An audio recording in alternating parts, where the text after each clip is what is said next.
गोष्ट तेव्हाची आहे जेव्हा मी कॉलेजला होतो. त्या दिवशी कॉलेजचा पहिला दिवस होता. पहिले लेक्चर भरून अर्धा तास झाला होता आणि वर्गातला प्रत्येक विद्यार्थी उठून सगळ्यांना आपला परिचय देत होता. इतक्यात एक सुंदर मुलगी वर्गात आली. तसे सर्वजण तिच्याकडे बघू लागले. ती दिसायला खरेच खूप सुंदर होती. मी सर्वात मागच्या बेंचवर बसलो होतो, कारण मी पूर्वीपासूनच बॅक बेंचवर होतो. समोर 2-3 बाकडे रिकामे होते, पण तरीही ती मुलगी तेथे न बसता माझ्याजवळ आली. मी तुझ्यासोबत बसू का, तिने मला विचारले. आणि मला माझ्या डोळ्यांवर आणि कानांवर विश्वासच बसला नाही, कारण तिला चक्क माझ्या बेंचवर बसायचे होते. हो हो बस ना, मी तिला म्हणालो. तशी ती माझ्या बाजूला बसली. आयुष्यात पहिल्यांदाच माझ्या शेजारी कोणती तरी मुलगी बसली होती, त्यामुळे ती फिलिंगच वेगळी होती.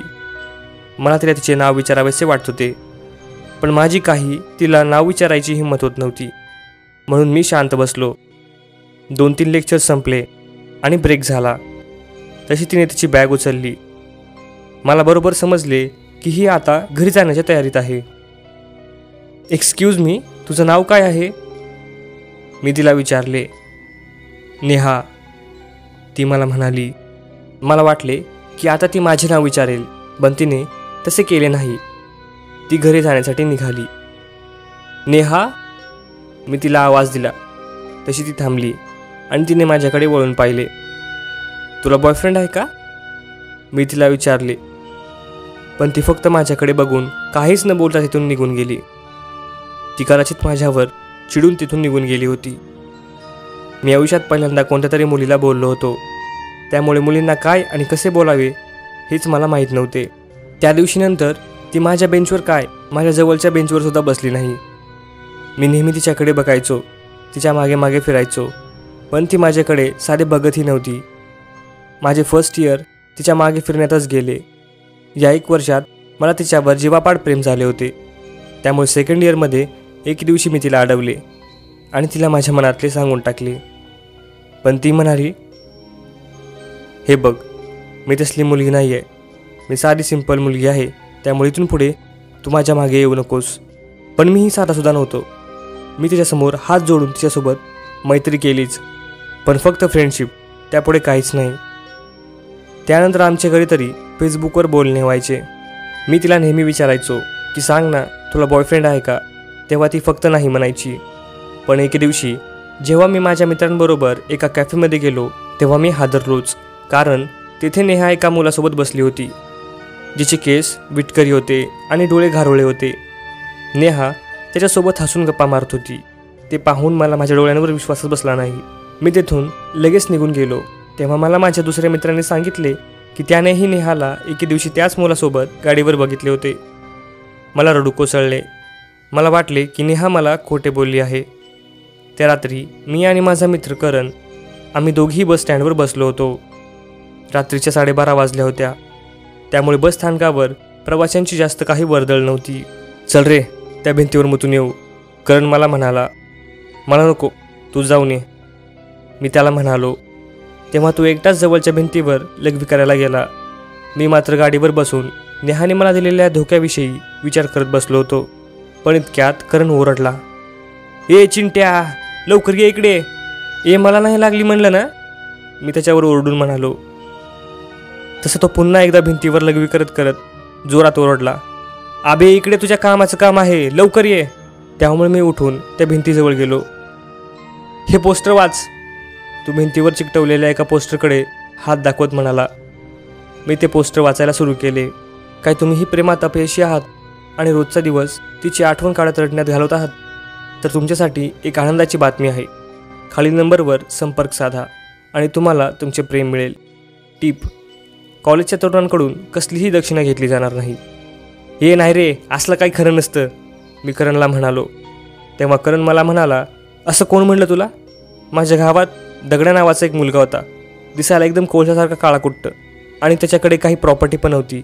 त्यामुळे त्याचं काही लग्न होत नव्हतं. 32 वर्षाचा घडी झाला होता तो, तरीही त्याला कोणीही मुलगी देत नव्हतं. म्हणून त्याने एका गावातल्या मुलीवर जादूटोणा केला आणि काय आश्चर्य, ती दगड्याबरोबर पळून गेली आणि 2 वर्षांनी गावात आली ती डायरेक्ट लहान बाळ घेऊन. त्यामुळे जादूटोणा, भानामती असल्या गोष्टी खऱ्याच असतात रे. करणचे बोलणे ऐकून मी जादूटोणा करण्यासाठी तयार झालो आणि मी लगेच त्या पोस्टरवर दिलेल्या नंबरवर कॉल केला. त्या मांत्रिकाने फोन उचलला आणि त्याच रात्री त्याने मला शहराबाहेर असलेल्या स्मशानभूमीत बोलवले. मी आणि करण दोघेही त्या स्मशानभूमीमध्ये गेलो. तो मांत्रिक तेथे आमची वाट पाहत होता. मुलीचे वय किती आहे? त्या मांत्रिकाने मला विचारले. असेल 19-20. मी उत्तर दिले. माफ करा, मग मी तुमची मदत नाही करू शकत.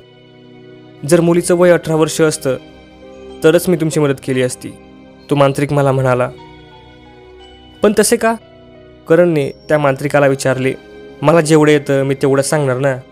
मला फक्त 18 वर्षीय मुलींवरच जादूटोणा करता येतो, मांत्रिका मला म्हणाला. बरोबर 1 मिनिट हां, मी तिचे जन्मवर्ष बघतो. असे म्हणून मी नेहाची फेसबुक प्रोफाईल उघडली आणि पाहतो तर काय, ती अगदी 18 वर्षांची होती, म्हणजे आमच्यापेक्षा 2 वर्षांनी लहान. मी मांत्रिकाला सांगितले की तिचे वय 18 वर्ष आहे. तेव्हा त्या मांत्रिकाने त्याच्या पिशवीतून एक सफरचंद काढला आणि तो सफरचंद त्याने जमिनीवर ठेवला.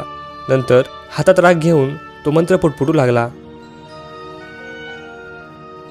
मंत्र उच्चारताना त्याने मला नेहाचे नाव विचारले. मुलीचे नाव आणि रास काय आहे? त्या मांत्रिकाने मला विचारले. नाव नेहा आणि रास धनु, मी त्याला सांगितले. मी नेहाला तिची रास पूर्वीच विचारली होती, त्यामुळे मला पूर्वीपासूनच नेहाची रास माहीत होती. त्या मांत्रिकाने पुन्हा एकदा त्या सफरचंदावर मंत्र फुंकला आणि तो सफरचंद मला देत म्हणाला. आजपासून बरोबर 3ऱ्या दिवशी पिठोरी अमावस्या आहे. सकाळी 10:09 पिठोरी अमावस्या सुरू होते. त्यामुळे अमावस्येचा प्रभाव 10:09 जास्त आहे. तुला काहीही करून त्याच वेळेला तिला हा सफरचंद खाऊ घालायचा आहे आणि तिने सफरचंदाचा एकच तुकडा खाताच बाकी उरलेला सफरचंद तुला मला द्यायचा आहे, तेही 1 तासांच्या आत. त्यानंतर 2ऱ्या दिवशी सकाळी नेहा जेव्हा तुला पहिल्यांदा बघेल ती तुझ्या जवळ येऊन तुला मिठी मारेल आणि तुझे प्रेम स्वीकारेल. मांत्रिकाचे बोलणे ऐकून माझा आनंद गगनात मावेनासा झाला. मी तो सफरचंद घेतला आणि घरी गेलो. 3ऱ्या दिवशी अमावस्येचा दिवस उजाडला. 10:09 मी नेहाला कॉलेजच्या कॅन्टीनमध्ये गाठले आणि तिला म्हणालो, नेहा हा सफरचंद घे. मी सफरचंद देत म्हणालो. सफरचंद पाहून ती हसली आणि म्हणाली, तुला मुलीला काय द्यावं हेही माहीत नाही? आणि तिने तो सफरचंद घेतला. बरं खा ना सफरचंद, मी तिला म्हणालो. आता नाही, घरी गेल्यावर खाते, ती मला म्हणाली. पण मी तिला तो सफरचंद त्याच क्षणी माझ्या डोळ्यासमोर खाण्याचा आग्रह केला. माझ्या हट्टापुढे तिने हात टेकले आणि तिने त्या सफरचंदाचा एक तुकडा खाताच मी तिच्या हातातून तो सफरचंद हिसकावून घेतला आणि तिला काहीच न बोलता मी तेथून पळ काढला. त्यानंतर मी तो सफरचंद त्या मांत्रिकाला नेऊन दिला आणि त्याला सफरचंद दिल्यानंतर मी त्याला म्हणालो, बाबा नेहा माझ्यावर प्रेम तरी करायला लागेल ना? तसा तो म्हणाला, हो नक्कीच करेल. नेहा माझ्यावर प्रेम करायला लागेल हे ऐकूनच तो दिवस खूपच छान गेला. त्या रात्री नेहाचा विचार करत करत मी झोपी गेलो. त्याच्या 2ऱ्या दिवशी सकाळी मी लवकर उठलो आणि तयार होऊन कॉलेजची बॅग घेऊन मी नेहाच्या घराबाहेर गेलो. सकाळच्या 7:30 वाजल्या होत्या आणि आमच्या कॉलेजची वेळ झाली होती. मी नेहा घराबाहेर येण्याची वाट पाहत होतो. तिथल्या लोकांना माझ्यावर संशय येऊ नये म्हणून मी गाडीवर बसून मोबाईलमध्ये गेम खेळत बसलो. पण अचानक मला काही स्त्रियांचा रडण्याचा आवाज आला. त्यांच्या रडण्याच्या आवाजाने मी घाबरून गेलो. 2ऱ्या-3ऱ्या कोणी नसून नेहाची आई आणि आजी होत्या. त्यांच्या पुढे नेहाचे वडील होते आणि त्यांच्या दोन्ही हातात निपचित तोंड आणि डोळे उघडे ठेवून पडलेली नेहा होती.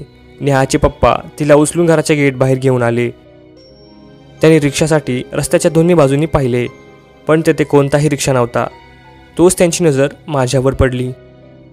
ए बेटा जरा इकडे ये ना, ते मला दुरून आवाज देत बोलले. तसा मी पटकन धावत त्यांच्याजवळ गेलो. नेहाचे डोळे उघडे होते. ती कसलीही हालचाल करत नव्हती. तिच्या तोंडातून लाळ वाहत होती. डोळे लाल भडक पडले होते आणि तिचा चेहरा कोमेजून गेला होता. मला काहीच कळत नव्हते की नेमके नेहाला काय झाले आहे. मी घाबरलेल्या अवस्थेत नेहाकडे पाहतच होतो. तितक्यात तिचे पप्पा मला म्हणाले, बेटा पुढे चौकात जाऊन तेवढा रिक्षा घेऊन ये ना, आम्हाला दवाखान्यात जायचे आहे. तसा मी तेथून सरळ चौकात गेलो आणि तेथून रिक्षावाला बोलवून आणला. नेहाची आई आणि आजी दोघीही मोठमोठ्याने रडत होत्या. तोच नेहाची नजर माझ्यावर पडली आणि तिच्या डोळ्यातून पाणी आले. नेहाच्या वडिलांनी नेहाला पटकन रिक्षात बसवले आणि त्यानंतर तिच्या घरचे तिला दवाखान्यात घेऊन गेले. मला काय करावे आणि काय नाही हेच कळत नव्हते. नेहाची अवस्था पाहून मला रडू कोसळले आणि मी रडायला लागलो. तोच नेहाची मैत्रीण कॉलेजला जाण्यासाठी नेहाला बोलवण्यासाठी तिथे आली. मला तिच्या घरासमोर उभारून रडताना पाहून तिने मला विचारले की काय झाले आहे. तेव्हा मी तिला सांगितले की नेहाचे मम्मी पप्पा तिला दवाखान्यात घेऊन गेले आहेत. थांब, मी तिच्या मम्मीला फोन करून विचारते की तिला काय झाले आहे, नेहाची मैत्रीण मला म्हणाली. आणि तिने नेहाच्या मम्मीला कॉल केला, पण तिची मम्मी कॉल रिसीव्ह करत नव्हती. आम्ही 2-3 वेळेस त्यांना कॉल केले, पण त्यांनी कॉल रिसीव्हच केला नाही. त्यामुळे 10-15 मिनिट वाट बघून मी नेहाच्या मैत्रिणीला पुन्हा एकदा कॉल करण्यासाठी सांगितले. तिने लगेच नेहाच्या मम्मीला कॉल केला. त्यांनी फोन उचलला. मी नेहाच्या मैत्रिणीला कॉल लाऊडस्पीकरवर टाकण्यास सांगितला आणि तिने कॉल लाऊडस्पीकरवर टाकताच नेहाची मम्मी मोठमोठ्याने हंबरडा फोडू लागली. त्यांना रडताना पाहून माझ्या हृदयाची धडधड वाढली. काकू, काय झालं, नेहाच्या मैत्रिणीने नेहाच्या मम्मीला विचारले. नेहा आपल्याला सोडून गेली, तिची मम्मी म्हणाली. आणि मी नेहाच्या मृत्यूची बातमी ऐकताच तिथेच जागच्या जागेवर बसलो. माझ्या अंगातले अवसानच गळून गेले होते. मला विश्वासच बसत नव्हता की नेहा मला कायमची सोडून गेली आहे. पण हे कसे झाले, नेहाच्या मैत्रिणीने काकूंना विचारले. तेव्हा नेहाची मम्मी म्हणाली, डॉक्टर म्हणतायत की तिला हार्ट अटॅक आला होता, पण वयाच्या 18व्या वर्षी कोणाला हार्ट अटॅक येतो, न जाणे कोणाची नजर लागली माझ्या बाळाला. मला तर वाटतंय की कोणीतरी जादूटोणा केला माझ्या बाळावर. जादूटोणा हा शब्द ऐकताच माझ्या डोक्याला मुंग्या आल्या. नेहावर मी केलेल्या जादूटोण्यामुळे तर तिचा जीव गेला नसेल ना, मी मनातल्या मनात विचार केला. त्यामुळे मी त्या मांत्रिकाला भेटायचे ठरवले. मी लगेच शहराबाहेरील स्मशानभूमीत गेलो, पण तो मांत्रिक तेथे नव्हता. मी पटकन त्या मांत्रिकाला फोन केला, पण त्याचा फोन बंद लागत होता. त्यामुळे मी त्या स्मशानभूमीच्या वॉचमॅनला त्या मांत्रिकाविषयी विचारले. काका, इथे राहणारा मांत्रिक कुठे गेला, मी वॉचमॅनला विचारले. कोण, तो ढोंगी माणूस का ज्याला तू भेटण्यासाठी आला होतास, तो मला म्हणाला. मी होकारार्थी फक्त माझी मान डोलावली. तसा तो म्हणाला, काल तू त्याला सफरचंद देऊन गेलास. तुझ्या जाण्यानंतर तो जे इथून गेला आहे तो वापस आलाच नाही आहे, पळून गेला वाटतं मला तुला फसवून. हे ऐकून मला खूप मोठा धक्का बसला होता. तो माणूस निव्वळ ढोंगी होता. त्याला मांत्रिक विद्येची कसलीही माहिती नव्हती. त्याला फक्त एकच मंत्र माहीत होता, जो त्याने त्या सफरचंदावर फुंकला होता. तो वॉचमन पुढे बोलला. तेव्हा मलाही कळून चुकले की तो मांत्रिक ढोंगी होता आणि त्याच्या चुकीच्या मंत्रामुळेच नेहाचा जीव गेला आहे. पण तिच्या मृत्यूचा जबाबदार फक्त मी आणि मीच होतो. तो मांत्रिक नेहाच्या मृत्यूच्या 1 दिवसापूर्वीच पळून गेला होता आणि त्याने त्याचा मोबाईलही बंद केला होता. यावरून असेच दिसत होते की त्या मांत्रिकाला पूर्वीपासूनच माहीत होते की दुसऱ्या दिवशी नेहाचा मृत्यू होईल आणि नंतर मी त्याला तिच्या मृत्यूचा जाब विचारण्यासाठी त्याच्याकडे जाईल. त्यामुळे मला समजण्यास जास्त वेळ लागला नाही की त्या मांत्रिकाने जाणून बुजून नेहाचा जीव घेतला आहे आणि यामागे खूपच मोठे रहस्य आहे. नेहाच्या मृत्यूनंतर मी खूपच डिप्रेशनमध्ये गेलो होतो, कारण नेहाचा मृत्यू माझ्यामुळेच झाला होता. मी झोपण्यासाठी जेव्हा डोळे बंद करायचो तेव्हा मला असे वाटायचे की नेहा अगदी माझ्याजवळ आहे.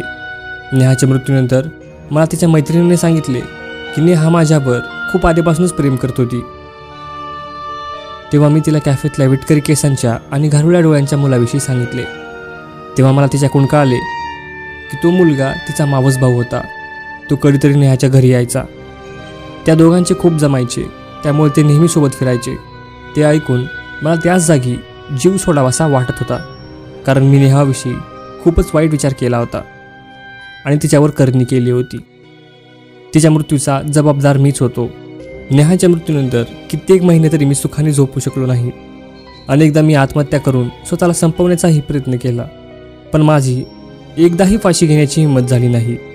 शेवटी मी नेहाला विसरण्यासाठी त्या कॉलेजमधून आणि शहरापासून दूर जाण्याचे ठरवले आणि मी पुण्याला शिफ्ट झालो. मला पुण्यात शिफ्ट होऊन 4 वर्षे झाली होती, पण तरीही मी नेहाला विसरू शकलो नव्हतो. एके दिवशी रात्री मला तिची खूपच आठवण येत होती. मला काही केल्या झोपच येत नव्हती. त्यामुळे मी सोसायटीच्या बाहेर रोडवर फिरण्यासाठी गेलो. रस्ता पूर्णपणे सामसूम पडला होता, कारण रात्रीचे 2 वाजले होते आणि त्या रस्त्यावर फक्त मी एकटाच होतो. तितक्यात माझ्या मागून एक कार वेगाने हॉर्न वाजवत आली आणि रस्त्याच्या डिवायडरवर धडकली. मी धावत त्या कारकडे गेलो. तोच त्या कारचा ड्रायव्हर कपाळाला हात लावत कारमधून उतरला. त्याच्या डोक्याला जखम झाली होती. तो माझ्याकडे पाठ करून धडकलेल्या कारकडे बघत होता. भाऊ, ठीक तर आहेत ना तुम्ही? मी पाठीमागून त्या ड्रायव्हरला बोललो. तसे त्याने मागे वळून बघितले, पण मला बघताच त्याच्या चेहऱ्यावरचा रंगच उडाला आणि त्याने मला धक्का मारून तिथून पळून जाण्याचा प्रयत्न केला. पण मी त्याचा पाठलाग करून त्याला पकडले आणि त्याला त्याच जागेवर लाथाबुक्क्याने मारायला सुरू केले. कारण तो माणूस दुसरा तिसरा कोणी नसून तो स्वतः मांत्रिक होता, ज्याने नेहावर जाणून बुजून दुसरीच काळी जादू केली होती आणि त्याचा जीव घेतला होता. मी त्याला कुत्र्यासारखा मारत होतो, पण तो काहीच प्रतिकार करू शकत नव्हता, कारण अपघातात त्याच्या डोक्याला आधीच जखम झाली होती. मी त्याला मारून मारून अर्धमरे करून टाकले आणि नंतर त्याच्या गच्चीला पकडून त्याला विचारले, सांग, का घेतलास तू नेहाचा बळी? मी काहीच नाही केले, माझ्यावर विश्वास ठेवा. आई शपथ, मी खरंच बोलतोय. तो माणूस गयावया करत हात जोडून मला म्हणाला. तेव्हा माझा राग अनावर झाला आणि मी स्वतःवरचे नियंत्रण गमावले. मी रस्त्याच्या कडेलाच पडलेला एक मोठा दगड उचलला आणि मी तो दगड त्याच्या डोक्यात घालून त्याचे डोके ठेचणारच होतो की तोच माणूस ओरडला, सांगतो, सगळं सांगतो, पण मला मारू नका, मला मारू नका. तो माणूस मला सर्व काही सांगण्यास तयार झाला होता, त्यामुळे मी स्वतःवर नियंत्रण मिळवले आणि तो दगड खाली फेकून दिला. तर सांग, तू का मारलेस नेहाला? मी त्याच्यावर ओरडून म्हणालो. तसे त्या माणसाने सांगायला सुरू केले, मी एक साधारण ड्रायव्हर आहे. मी गौतम सेठ यांच्या गाडीवर ड्रायव्हर म्हणून काम करतो. 4 वर्षांपूर्वी जेव्हा मी तुला भेटलो होतो तेव्हा गौतम सेठ यांच्या एकुलत्या एका मुलीचा कार ॲक्सिडेंट झाला होता. गौतम सेठची मुलगी खूपच बिघडेल होती. घरच्या नोकरांना ती कुत्र्यांसारखी वागणूक द्यायची. तिला दारू, रम, विस्की या सर्वांची खूपच जास्त व्यसन लागले होते. त्या रात्री ती दारू पिऊनच गाडी चालवत होती, त्यामुळेच तिचा अपघात झाला होता. त्या अपघातात ती कोमामध्ये गेली. डॉक्टरांनी तर हेही सांगितले की तिची जिवंत राहायची खूपच कमी शक्यता आहे आणि त्यांनी पेशंटला घरी घेऊन जाण्यास सांगितले. आम्ही तिला मुंबई, दिल्ली, चेन्नई येथील सर्व मोठमोठ्या दवाखान्यात तिला नेले होते, पण तिला कोणताच दवाखाना ॲडमिट करून घेत नव्हता. त्यामुळे नाईलाजाने आम्ही तिला घरी घेऊन आलो. ती फक्त काही मशीन्सच्या आधारावर जिवंत होती. तेव्हाच गौतम सेठ यांच्या बंगल्यावर काम करणारी एक म्हातारी गौतम सेठला म्हणाली, साहेब, मोठ्या मालकिणींना एकदम बरं करायचं असेल तर फक्त एक मात्र उपाय आहे आपल्याकडं. कोणता उपाय? गौतम सेठने तिला विचारले. काळी जादू, तंत्र मंत्र, ती हळू आवाजात बोलली. व्हॉट नॉनसेन्स, असलं काय असतं का? सेठ तिला म्हणाले, असतं साहेब, काळी जादू खरीच असते. काळ्या जादूनं तर मेलेल्या माणसाला पण जिवंत करता येतं आणि छोट्या मालकीन तर फक्त कोमामध्ये गेले आहेत. माझ्या ओळखीचा एक मांत्रिक आहे ज्यानं खूप साऱ्या लोकांना मृत्यूच्या दाढेतून बाहेर काढले आहे. जर तुम्ही म्हणलात तर बोलायचं का त्या मांत्रिकाला? त्या म्हातारीने सेठ यांना विचारले. स्वतःच्या मुलीचा जीव वाचवण्यासाठी त्यांच्याकडे फक्त एकच उपाय होता, तो म्हणजे काळी जादू करणे. त्यामुळे सेठ राजी झाले. त्याच रात्री मी, सेठ आणि ती म्हातारी त्या मांत्रिकाला भेटायला त्याच्या गावी गेलो. तो मांत्रिक खूपच म्हातारा होता. तो एका लाकडी बाजेवर पडून होता आणि त्याला बघून वाटत होते की तो फक्त काही दिवसांचा पाहुणा आहे. बोला, काय समस्या आहे? त्याने सेठला विचारले. तेव्हा सेठने त्याला झालेला सर्व प्रसंग सांगितला.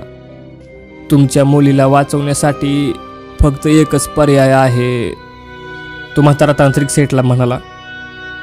कोणता पर्याय? सेठने मांत्रिकाला विचारले. तुम्हाला काळी जादू म्हणजेच करणी करून एका मुलीचा बळी द्यावा लागेल. फक्त तेव्हाच तुमच्या मुलीचा जीव वाचू शकतो. पण त्या मुलीचे वय तुमच्या मुली एवढेच असले पाहिजे. काय वय आहे तुमच्या मुलीचे? मांत्रिकाने सेठला विचारले. 18 वर्ष, सेठ मांत्रिकांना बोलले. तर मग तुम्हाला 18 वर्षीय मुलीला शोधून तिच्यावर करणी करावी लागेल, कारण माझे वय झाले आहे. आता मी मंत्र फुकू शकणार नाही, तो मांत्रिक म्हणाला. पण मी कशी करू करणी? मी सेठला विचारले. सांगतो सगळं. आजपासून ठीक दिवसांनी पिठोरी अमावस्या आहे. मी तुम्हाला काही मंत्र देईल जे तुम्हाला एका सफरचंदावर फुकायचे आहेत आणि नंतर तो मंत्रलेला सफरचंद तुम्हाला 18 वर्षीय मुलीला खाऊ घालायचा आहे. पण लक्षात ठेवा, तिला सफरचंदाचा फक्त एकच तुकडा खाऊ घालायचा आहे आणि बाकीचा उरलेला सफरचंद तुम्हाला तुमच्या मुलीस खाऊ घालायचा आहे.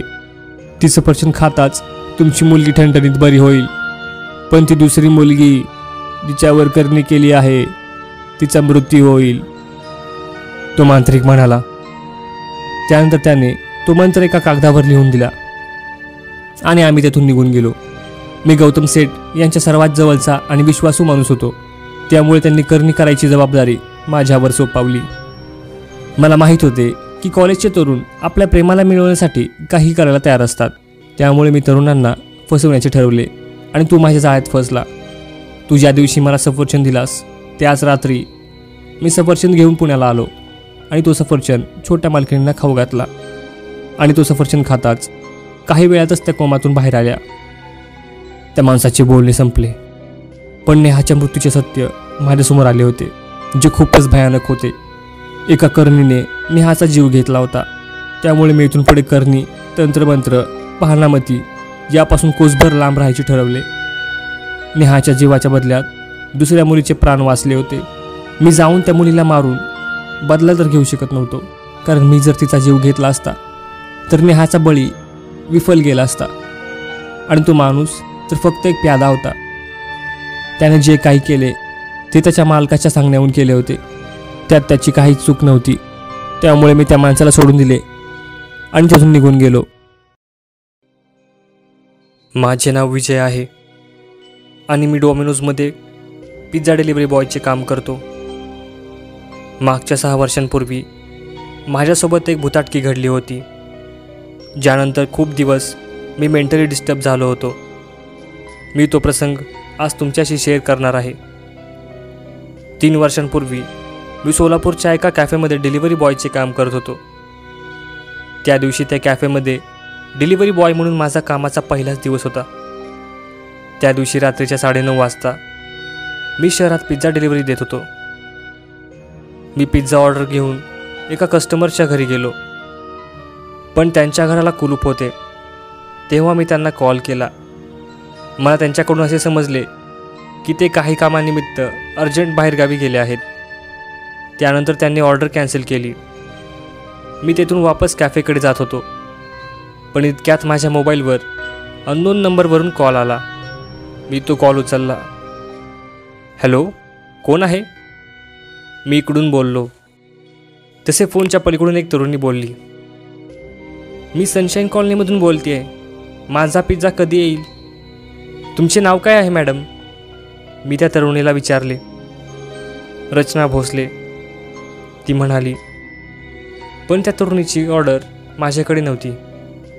सॉरी मॅडम, माझ्याकडे तुमची ऑर्डर नाही आहे, मी त्या तरुणीला म्हणालो. अरे, काय चेष्टा करताय? मी 1 तासांपूर्वीच पिझ्झा ऑर्डर केला आहे आणि आता तुम्ही म्हणताय की तुमच्याकडे माझी ऑर्डर नाही आहे. ती तरुणी माझ्यावर ओरडून बोलली. मॅम, मला वाटते की तुमची ऑर्डर दुसऱ्या डिलिव्हरी बॉयकडे असेल, मी त्या तरुणीला म्हणालो. नाही, माझी ऑर्डर तुमच्याकडेच आहे, कारण कॅफेमधून मला डिलिव्हरी बॉयचा तुमचाच नंबर मिळाला आहे, ती तरुणी मला बोलली. ओके मॅडम, मी कॅफेमध्ये चौकशी करून बघतो की तुमची ऑर्डर कोणाकडे आहे. आणि एवढे बोलून मी फोन ठेवला आणि कॅफेमध्ये चौकशी केली की रचना भोसले या नावाच्या मुलीची ऑर्डर कोणाकडे आहे. तेव्हा मला कॅफेतून समजले की रचना भोसले या नावाची कोणतीही ऑर्डर आलीच नाही आहे. तेव्हा मी कॅफेच्या मॅनेजरला सांगितले की पहिल्या कस्टमरने पिझ्झा ऑर्डर कॅन्सल केली आहे, त्यामुळे मी तो पिझ्झा त्या मुलीला डिलिव्हर केला तर चालेल का? तेव्हा मॅनेजर म्हणाला, चालेल, काही हरकत नाही, पण तिच्याकडून पैसे मात्र घे. त्यानंतर मी फोन ठेवला आणि त्या तरुणीला कॉल केला.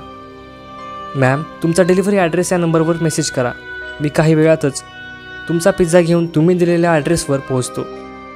त्यानंतर त्या मुलीने मला डिलिव्हरी ॲड्रेस सेंड केला.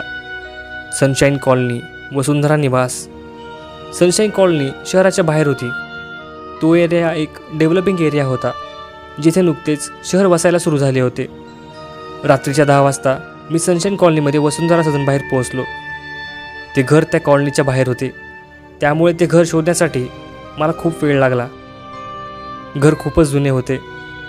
घराचा रंग उडून गेला होता. ते कदाचित त्या एरियामधले सर्वात जुने आणि पहिले घर होते. मी गेट उघडून आत गेलो. बंगल्याच्या बाजूलाच एक मोठे वडाचे झाड होते, ज्याच्या फांद्या बंगल्याच्या छतावर पसरल्या होत्या. तो परिसर एकदम सामसूम होता. मी डोरबेल वाजवली आणि दरवाजा उघडण्याची वाट बघू लागलो. पण तोच त्या घरातून एका तरुणाच्या ओरडण्याचा आवाज येऊ लागला. वाचवा, मला कोणीतरी वाचवा. ती मुलगी रडत रडत मला मदत मागत होती.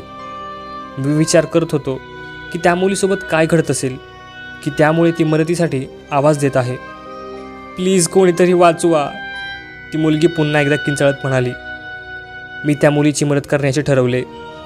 मी पोलिसांना कॉल करण्याचा प्रयत्न केला, पण त्या एरियामध्ये माझ्या मोबाईलला रेंज नव्हती.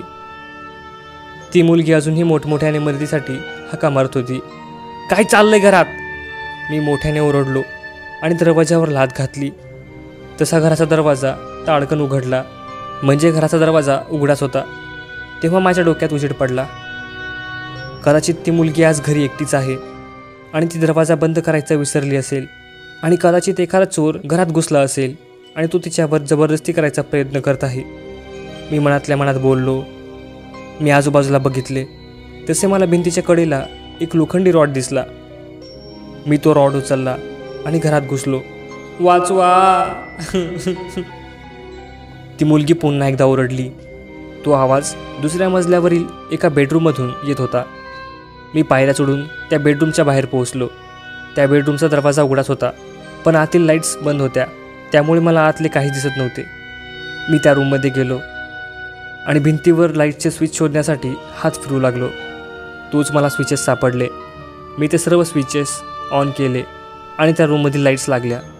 लाईट्स चालू होताच माझी नजर त्या रूममधील पंख्यावर गेली आणि माझ्या पायाखालची जमीन सरकली. मला दरदरून घाम फुटला, कारण त्या पंख्याला एका तरुण मुलीचा मृतदेह लटकत होता. मी माझ्या हाताने माझ्या कपाळाचा घाम पुसला. त्या मुलीचे डोळे सताड उघडे होते आणि तिच्या तोंडातून जीभ बाहेर आली होती. चेहऱ्यावरचे भाव खूपच भयंकर होते. मरताना खूपच भयानकपणे मेली असेल ती. तिची डेड बॉडी माझ्यासमोर त्या पंख्याला लटकत होती. डेड बॉडी पांढरी पडली होती आणि तेथे काहीसा मांस सडण्याचा वासही येत होता. कदाचित तिने फाशी घेऊन 4-5 दिवस झाले होते. मी हळूहळू तिच्या डेड बॉडीजवळ गेलो. तिची डेड बॉडी आखडून गेली होती. पण तोच माझ्या डोक्यात एक विचार आला आणि माझी दात खिळच बसली. जर ही मुलगी मेली आहे तर मग इतक्या वेळापासून मला हाक कोण मारत होते? मी मनातल्या मनात बोललो. काही ही डेड बॉडी तर मला हाका मारत नव्हती. मी मनातल्या मनात बोललो आणि त्या डेड बॉडीच्या चेहऱ्याकडे पाहिले. तोच त्या डेड बॉडीने तिचे डोळे माझ्याकडे वळवले. तिच्या गळ्यातली दोरी अचानकपणे तुटली आणि तिने माझ्या अंगावर झेप घेतली. मी जमिनीवर आपटलो आणि ती डेड बॉडी माझ्या छाताडावर बसली. भूत, मी मोठ्याने ओरडलो. तसे तिने माझा गळा तिच्या हातांनी घट्ट आवळला. माझा जीव गुदमरत होता. असे वाटत होते की माझ्या शरीरातून हळूहळू माझा जीव बाहेर जात आहे. माझे शरीर थंडगार पडले आणि माझे अवसान गळून गेले. मला माझा मृत्यू माझ्यासमोर दिसत होता. मला वाटले की तो माझा शेवटचा दिवस आहे, पण माझे काही मरायचे वय नव्हते. मी विचार केला की माझे तर अजून लग्न पण झाले नाही आहे आणि जर मी आता हिच्या हातून मेलो तर मग माझ्यापेक्षा दुर्दैवी दुसरा कोण असेल? त्यामुळे मी तिचा प्रतिकार करायचे ठरवले.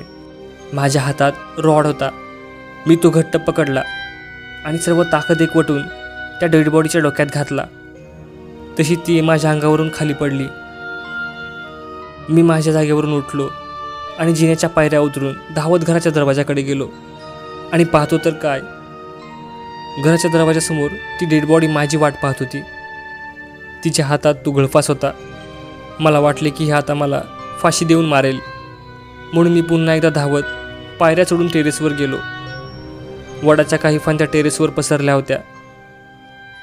मी माझे बूट्स काढले आणि त्या फांद्यावर चढलो. कसाबसा देवाचे नाव घेत मी त्या वडाच्या झाडावरून खाली उतरलो आणि माझी गाडी तेथे सोडून मी त्या घरातून पळ काढला.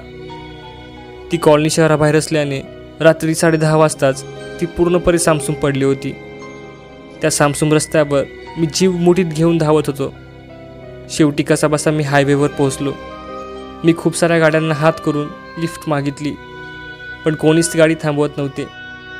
शेवटी एका भल्या ट्रक चालकाने मला ट्रकमध्ये घेतले आणि शहरात सोडले. मी कॅफेमध्ये जाऊन सगळ्यांना घडलेला प्रकार सांगितला. मी त्यांना सांगितले की एका डेड बॉडीने माझ्यावर हल्ला केला आणि मला मारायचा प्रयत्न केला आहे. पण त्यांना माझ्या गोष्टीवर विश्वासच बसत नव्हता. तेव्हा मी पोलीस ठाण्यामध्ये गेलो आणि पोलिसांना घडलेला प्रकार सांगितला. पहिल्यांदा तर त्यांनाही माझा विश्वास बसला नाही, पण मी त्यांना माझ्यासोबत येण्याचा आग्रह केला. दुसऱ्या दिवशी सकाळी मी पोलिसांना त्या मुलीच्या बंगल्यावर घेऊन गेलो.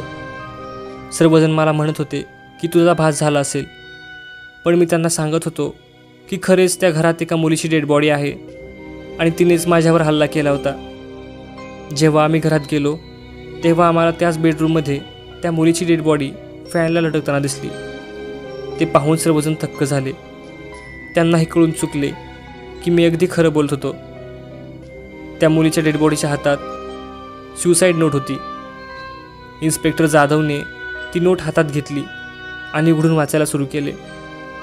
प्रिय आई पप्पा, मी तुमच्यावर खरेच खूप प्रेम करते आणि मला तुमच्याजवळ याच जगात राहावेसे वाटते, पण आता हे शक्य नाही. मी तुम्हाला सोडून जात आहे कारण मला खूप भीती वाटत आहे आणि मला आता जगण्याची काहीच इच्छा नाही आहे. मी गळफास घेत आहे, पण मरण्यापूर्वी माझी एक इच्छा आहे की मी ज्याच्यामुळे फाशी घेत आहे त्याला मृत्यूची शिक्षा व्हावी. आज रात्री मी 9 कॅफे या कॅफेमधून एक पिझ्झा ऑर्डर केला होता, पण 1 तास होऊनही डिलिव्हरी बॉय पिझ्झा घेऊन आला नव्हता. म्हणून मी पिझ्झा डिलिव्हरी बॉयला कॉल केला, तर तो म्हणाला की फक्त 10 मिनिटात येतो, पण 1 तास उलटूनही तो आला नव्हता. मी उपाशी होते. मला खूपच भूक लागली होती. घरात खाण्यासारखे काहीच नव्हते. त्यामुळे मी पिझ्झा येण्याची वाट पाहत होते.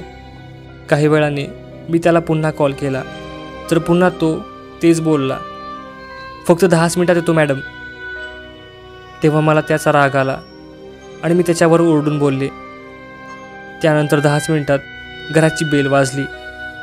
मी दरवाजा उघडला आणि दरवाजा उघडताच डिलिव्हरी बॉयने माझ्या गळ्यावर चाकू लावला आणि मला म्हणाला, तुझी हिंमत कशी झाली माझ्यावर ओरडायची? मुलंसुद्धा मला बोलताना 10 वेळेस विचार करतात आणि तू भंगार मुलगी माझ्यावर ओरडतेस. त्या डिलिव्हरी बॉयच्या तोंडाचा दारूचा वास येत होता आणि तो दिसताना एकदम गुंडासारखा दिसत होता. त्यामुळे मी खूप घाबरले. भैया प्लीज मला माफ करा, मी म्हणाले. तसा तो माझ्यावर चांगलाच भडकला आणि त्यानंतर त्याने मला चाकूचा दाग दाखवून माझ्यावर जबरदस्ती केली. त्याने माझे काही फोटो पण काढले आहेत आणि त्याने मला धमकी दिली आहे की जर मी ही गोष्ट कोणाला सांगितली तर तो माझे फोटो इंटरनेटवर व्हायरल करेल. एवढेच नाही तर जाताना तो मला म्हणाला आहे की तो पुन्हा दुसऱ्या दिवशी येईल माझ्यावर जबरदस्ती करायला, आणि मी जर नकार दिला तर तो माझे फोटो इंटरनेटवर व्हायरल करेल. मला खूप भीती वाटत आहे. मी त्याला माझ्या शरीराला पुन्हा एकदा हात लावू देऊ शकत नाही. त्यामुळे तो रागात येऊन माझे फोटो इंटरनेटवर टाकू शकतो आणि जर असे झाले तर तुमची आणि माझी बदनामी होईल. समाजात तुम्हाला तोंड दाखवायला जागा राहायची नाही. त्यामुळे मी आत्महत्या करते आहे. तुमची मुलगी रचना. इन्स्पेक्टर जाधवनी त्या मुलीची सुसाईड नोट मोठ्याने आम्हाला वाचून दाखवली. त्या मुलीसोबत घडलेली घटना ऐकून आमच्या सर्वांच्या डोळ्यात पाणी आले, कारण विनाकारण एका निर्दोष मुलीचा जीव गेला होता. तेवढ्यात इन्स्पेक्टर जाधवनी माझी कॉलर पकडली आणि मला चापट लावली. हरामखोर, तू मुलीची आबरू लुटतो, ते मला म्हणाले. त्यांना वाटले की तो डिलिव्हरी बॉय मीच आहे ज्याने त्या मुलीची आबरू लुटली आहे, कारण मी त्याच 9 कॅफेमध्ये काम करत होतो ज्या कॅफेतल्या डिलिव्हरी बॉयने त्या मुलीचा बलात्कार केला होता. मी नाही साहेब, मी नाही केला तिच्यावर बलात्कार. मी तर आजच जॉईन झालो आहे, मी इन्स्पेक्टरला म्हणालो. त्यानंतर पोलीस चौकशीत अशी गोष्ट समोर आली की माझ्यापूर्वी जो मुलगा त्या कॅफेमध्ये काम करत होता त्याने त्या मुलीवर बलात्कार केला होता. बलात्काराच्या रात्री तो मुलगा दारू पिलेल्या अवस्थेत कॅफेमध्ये आला होता. त्यामुळे मॅनेजरने त्याला कामावरून काढून टाकले होते. त्याला कामावरून काढून टाकल्यानंतर ठीक 2 दिवसांनी मी त्याच्या जागेवर जॉईन झालो होतो. त्या मुलीचे आईवडील आठवडाभर काही कामानिमित्त बाहेरगावी गेले होते आणि ती मुलगी घरी एकटीच होती. त्यामुळे तिची डेड बॉडी 2 दिवसांपासून त्याच घरात सडत होती, पण तिची आत्मा अजूनही त्याच घरात होती. तिला त्या डिलिव्हरी बॉयला मारून स्वतःच्या मृत्यूचा बदला घ्यायचा होता. त्यामुळे तिने त्याच मोबाईल नंबरवर कॉल केला जो त्या डिलिव्हरी बॉयकडे होता. पण त्याच्या काम सोडल्यानंतर तो मोबाईल माझ्याकडे आला होता आणि मी तिच्या घरी ऑर्डर घेऊन गेलो होतो. तिच्या आत्माने मला मारायचा प्रयत्न केला, कारण तिला कदाचित वाटत होते की सर्व डिलिव्हरी बॉय सारखे असतात. पण बघायचे झाले तर तसे काहीच नसते, कारण अपराधाचा ठराविक व्यवसाय नसतो. अपराधी तर कोणीही असू शकते, मग तो डिलिव्हरी बॉय असो वा डॉक्टर, इंजिनियर, शिक्षक, पोलीस, कोणीही. मित्रांनो, कंजूसपणा करू नका आणि पटकन आमच्या चॅनलला सबस्क्राईब करा, कारण पिझ्झा डिलिव्हरीवर अजून एक व्हिडिओ आमच्या चॅनलवर येणार आहे. तर भेटूयात पुढच्या व्हिडिओमध्ये. तोपर्यंत धन्यवाद.